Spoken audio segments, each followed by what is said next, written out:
നമസ്കാരം, ന്യൂസ് കാർഡിലേക്ക് സ്വാഗതം. കാശില്ല, ഒന്നിനും കാശില്ല. ഇതാ ഇപ്പോൾ KSRTCക്ക് മാത്രമല്ല മറ്റ് സർക്കാർ ഉദ്യോഗസ്ഥർക്കും ശമ്പളം കൊടുക്കാൻ സർക്കാർ പോക്കറ്റ് കാലി.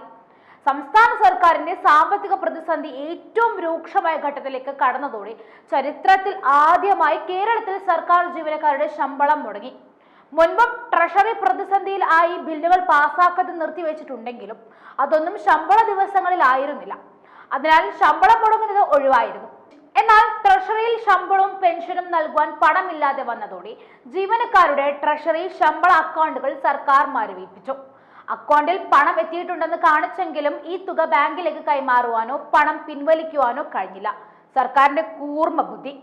5 ലക്ഷം പെൻഷൻകാരിൽ ബാങ്ക് വഴി പെൻഷൻ വാങ്ങുന്ന 1.25 ലക്ഷം പേരുടെ അക്കൗണ്ടിലേക്കും രാവിലെ പണം എത്തിക്കാൻ കഴിഞ്ഞിട്ടുമില്ല. വൈകിട്ട് 5-നാണ് ഇതിനുള്ള പണം കൈമാറിയതും. ഇവർക്ക് ഇന്ന് പെൻഷൻ കൈപ്പറ്റാം, എന്നാൽ ട്രഷറിയിൽ നിന്നും നേരിട്ട് പെൻഷൻ കൈപ്പറ്റുന്നവർക്ക് തടസ്സം നേരിട്ടിട്ടുമില്ല. ആകെയുള്ള 5.25 ലക്ഷം സർക്കാർ ജീവനക്കാരിൽ secretariat, revenue, police, treasury, GST തുടങ്ങിയ വകുപ്പുകളിലെ 1 ലക്ഷത്തോളം ജീവനക്കാർക്കാണ് ആദ്യ ദിവസം ശമ്പളം എത്തുക.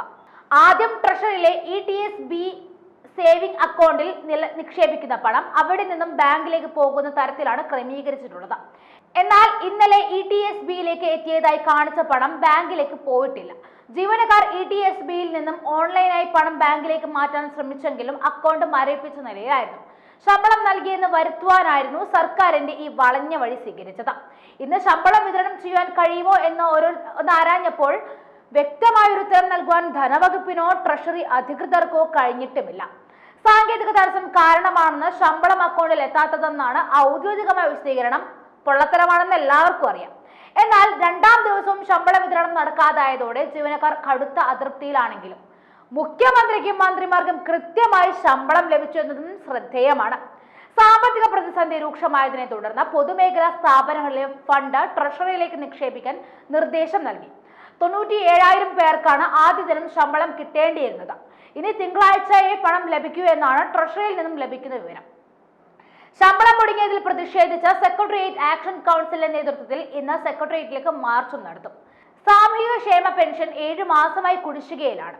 ജീവനക്കാരുടെ 7 ഗഡു DAയും കുടിശ്ശികയിൽ തന്നെ. ശമ്പളം മുടങ്ങിയതിൽ ഭരണപക്ഷ സംഘടനകൾക്കും അമർഷമുണ്ട്. ദാരിദ്ര്യത്തിന്റെ പടുകുഴിയും താണ്ടി ഇപ്പോൾ സർക്കാർ എവിടെ എത്തി നിൽക്കുന്നുവെന്ന് ചോദിച്ചാൽ ഒരു ഉത്തരമേ ഉള്ളൂ: അധപ്പതനത്തിന്റെ പടിവാതിക്കൽ ആണെന്ന്.